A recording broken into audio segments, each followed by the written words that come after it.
As an EV owner, I've made it a part of my life's work to convince people such as my co-host Rory that EVs are the future.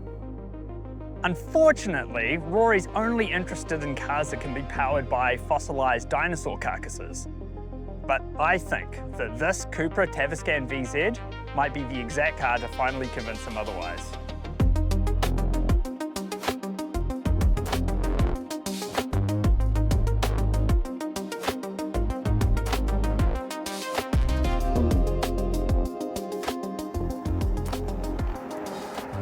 Andy, if you can convince me to switch to an EV, I will give you my last remaining licorice log. The worst incentive you could have picked. Are you me, serious? Man. I'm not a licorice log fan, and yeah, they're actually These are the horrible best. looking. Wow. Nah, man. Really? Nah, Look nah, at this and I'm thing, judging man. you as a result. No, Look but at yeah, glistening I know. in the sun. Anyway, as you're coming from the point that you're normally the car guy and I'm not, we've actually switched roles here.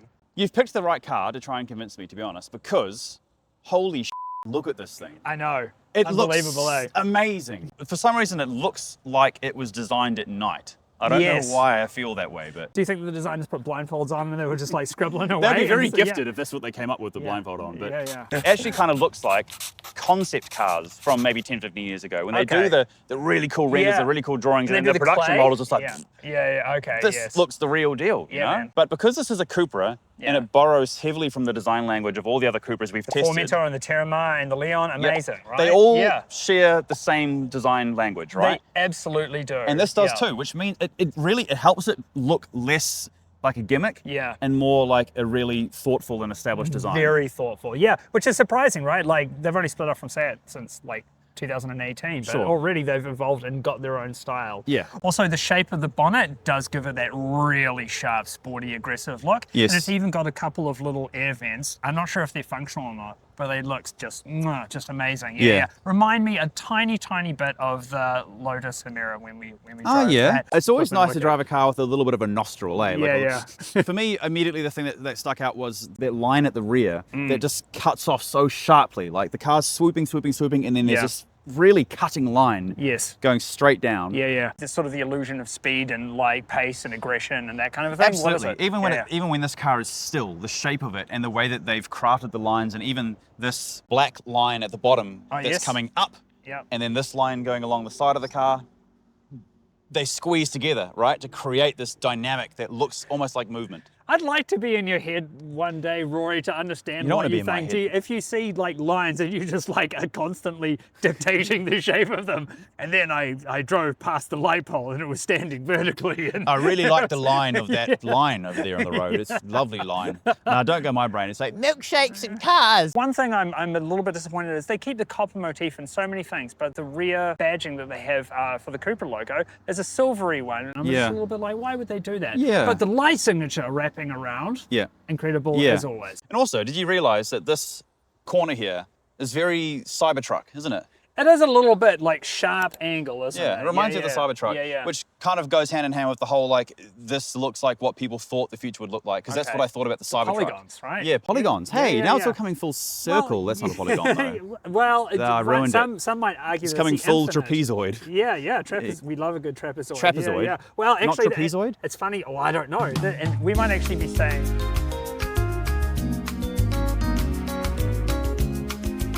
Everything is drawing your attention and swooping towards this. Yes, absolutely. The thank you button. Please tell me that's the start button. No, that's the thank you button.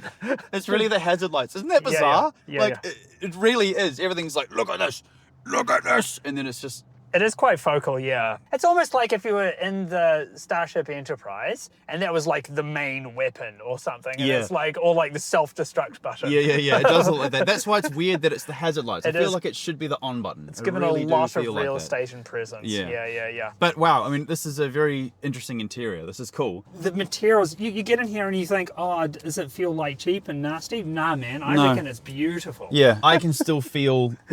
you know, where there's been cost reductions in the materials, for sure. Okay. But that said, I think they've done a really good job. I mean, this segment of car is never going to have the most plush leathers and materials. There's just not. They could, but they'd they have choose to not make to. a trade-off. Yeah, they'd have to increase the price, or You do look down and you think, oh, I've dropped some crumbs. It does look like that. I know. These little bits. Constantly. Yeah, I know. If you can get over it, at least it adds some visual interest. And you know what? Of it being a dad of toddlers, you know, it's just par for the course. You're like, true. I barely see it anymore. Is that vomit or is that a bunch of triangles? This central LED infotainment screen is roughly the size of A, a tablet, B, a phone, C, a television from 2005, or D, 15 inches.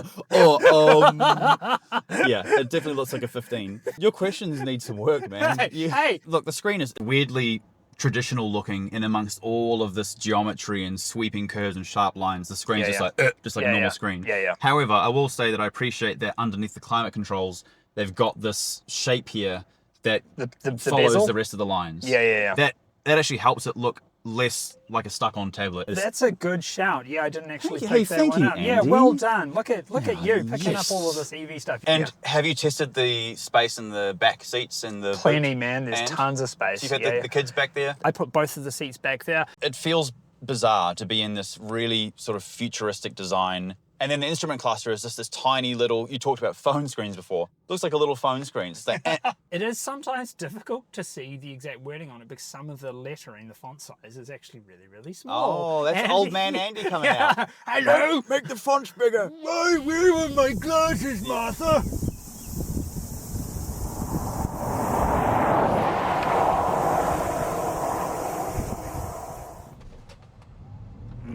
Oh. It's 100. 523. 5.2. That's 0.4 faster than what they say. So they say 5.6. I'm pretty sure. Yeah. What else do they say, Andrew?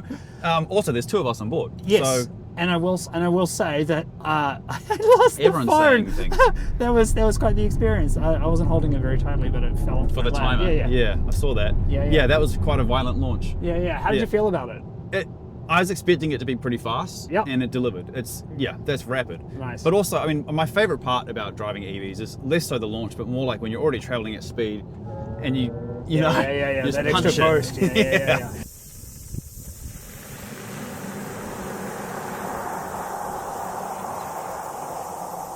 All car brands seem to go, oh yeah, our 0 to 100 is this on paper. And we seem to beat it. And we beat it every single time. Is it because we're just that good, mate? We're so good. I'm just so amazing at putting my foot on some pedals. We beat the limits of their engineering.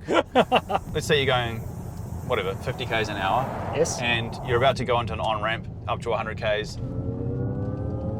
That's 100 now. That's a little bit of a spank. It is fast, man. Yeah. So that power band exists just like everywhere. It's just there. Yeah, the power band is just on or off. It's and this is the same of every EV. In this particular, twin motor edition, it really does have a decent amount of punch. Like I don't think you'd be left wanting for more, really. I mean, so interestingly, this car is slower on paper than Cupra's 2-litre 4-cylinder ICE vehicles, like the Formentor and the Leon. We tested those; they were both sub 5-second cars. So both in real life and on paper, this is slower. Even though it has more horsepower than those. To me, it felt faster. I don't know if it's about that instant torque. It felt faster. Yeah, it is. It's all about the instant torque. It's got to be.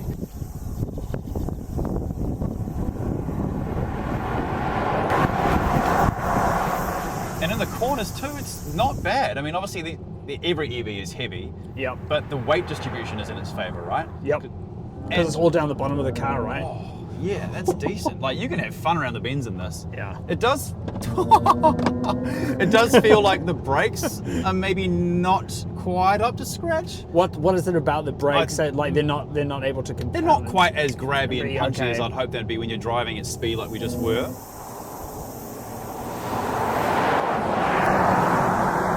So to me it strikes like the best kind of like balance between sporty and like non-sporty. It coming around in it in Cupra mode, honestly, it reminds me quite strongly of our experience in the Targa Rally.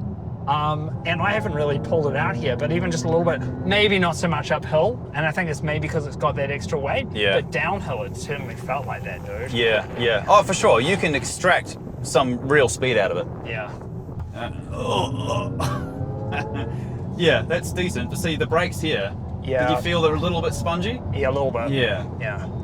That's fun, man. It is fun. It is fun. Like, I have no complaints regarding the performance profile of this vehicle. Yeah. So are you feeling any more convinced? Yeah, you know what? I am. I go back to the styling though a lot. I mean, the performance ticks the box for me enough. The styling does so much for me. Yeah, so much. Yeah. It looks so good, man. That's almost enough to convince me. All right, mate. So we've taken it for a spin. We've had it for a little while, and you've had a drive around, and you've had all your thoughts. Have you been convinced? I haven't had all my thoughts, Andy. No, you've had all your thoughts. That's it. Now recall those thoughts and apply them. Oh, now you're asking too much of me. Yeah. Put it this way, mate. At the start of this video, I said if you could convince me, I'll give you my last remaining licorice log. I don't want that. Well, you eat it.